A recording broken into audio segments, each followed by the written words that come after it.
మన ప్రభువైన యేసుక్రీస్తు వారి నామంలో ఆత్మీయ సెలయర్లు వీక్షకులందరికీ శుభములు కలుగునుగాక.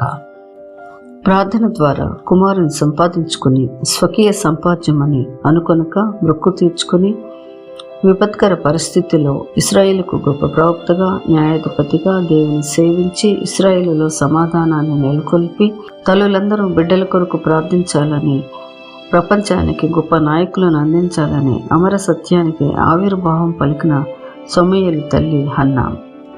ఎఫ్రాయిం మన్యమందు రామతయి మోఫీము పట్టణంలో ఒక వ్యక్తి ఉన్నాడు. అతని పేరు ఎల్కానా.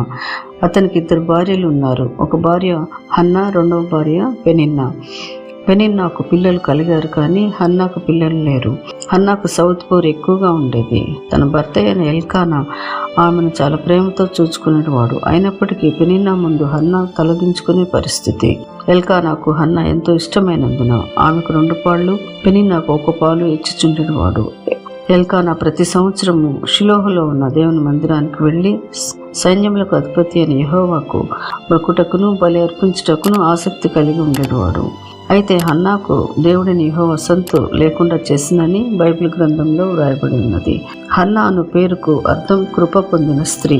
దేవుడు తన కృపచే హన్నాను జ్ఞాపకం చేసుకున్నాను. ఆ దినములలో ఏలీ ప్రవక్త వృద్ధుడుగా ఉన్నాడు. ఆయన కుమారులు యెహోవాకు నైవేద్యం చేయుటకు అసహ్యపడే విధంగా ఎవరులేని ఏలీ కుమారుల ప్రవర్తన ఉండేది. హన్నా మరియు ఎల్కానా దేవుని మందిరంకు వెళ్ళినప్పుడు హన్నా దుఃఖాక్రాంతురాలై వచ్చి యెహోవా సన్నిధిని ఎక్కువగా ప్రార్థిస్తూ ఉండేది. దేవుని సన్నిధిలో హన్నా చేసిన ప్రార్థన ఎంతో విలువైనది. విరిగి నలిగిన హృదయంతో కన్నీటితో చేసిన ప్రార్థనను దేవుడు ఎప్పుడూ త్రోసివేయడు. హన్నా ఎంతో మనోదుఖంతో దీనురాలై దేవునికి ప్రార్థిస్తూ ఒక మొక్కుబడి కూడా చేసుకున్నది.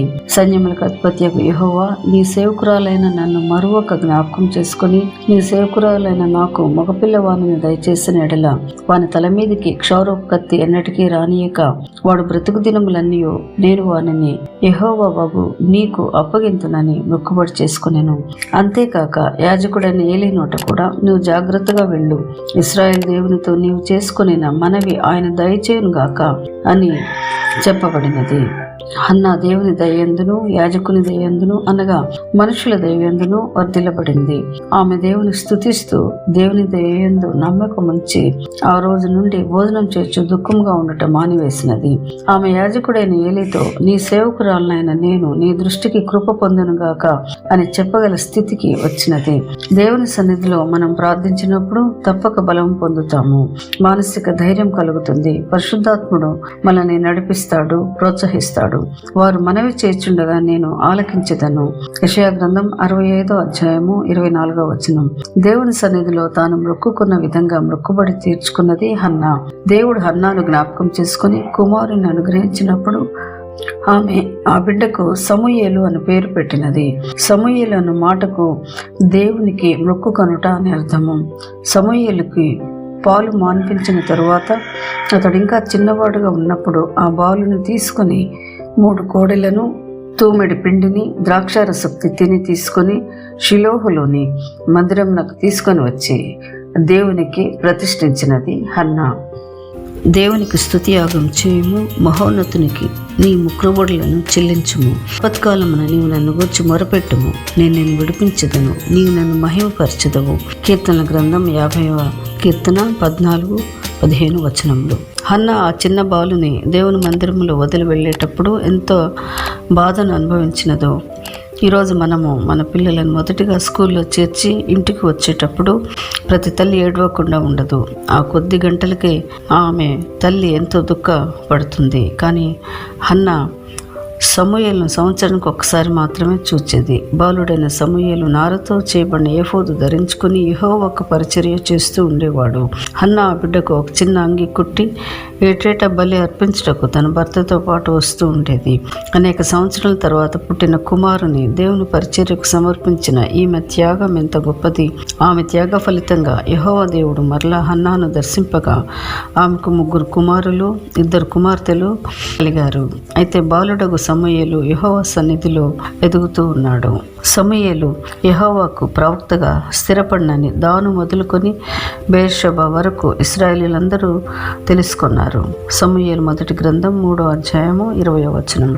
సమూయేలు ప్రవక్తగా, దీర్ఘదర్శిగా, రాజ్య పరిపాలన పద్ధతిని తెలియజేయ గ్రంథకర్తగా ఉండెనని పరిశుద్ధ గ్రంథంలో వ్రాయబడినది. సమూయేలు మొదటి గ్రంథం 10వ అధ్యాయము 25వ వచనం. రాజులను అభిషేకించువాడుగా వాడబడ్డాడు. ఇశ్రాయేలీయుల నిమిత్తం ప్రార్థన చేయటం మానలేదు. శ్రేష్టమైన చక్కని మార్గములను వారికి బోధించాడు. హన్నా ప్రార్థన ఫలితము, ప్రార్థన ప్రభావము సమూయేలు ప్రవక్తలో చూడగలము. అలాగే సూసన్నా వెస్లీ ప్రార్థన ఫలితము, ప్రార్థన ప్రభావము మెథడిస్ట్ సంఘ స్థాపకుడైన జాన్ వెస్లీలో చూడగలము. ఆమెను మదర్ ఆఫ్ మెథడిస్ట్ మూవ్మెంట్ అని కూడా పిలుస్తారు. హన్నా సమూయేలును దేవుని మందిరంలోకి తీసుకువెళ్ళి ప్రతిష్ఠించిన తర్వాత సంతోషంతో గంతులు వేయచ్చు ఈ కీర్తన పాడినది. నా హృదయము యెహోవా యందు సంతోషించుచున్నది. యెహోవా యందు నాకు మహాబలం కలిగెను. ఆకలి గొనిన వారు ఆకలి తీరా తిందురు. గొడ్రాలు 7 పిల్లలను కనను. జనులను సజీవులుగాను మృతులుగాను చేయువాడు యెహోవాయే. పాతాళమునకు పంపుచు అందులో నుండి రప్పించుచుండువాడు ఆయనే. యెహోవా దారిద్ర్యమును ఐశ్వర్యమును కలుగచేయువాడు, కృంగచేయువాడును లేవనెత్తువాడును ఆయనే.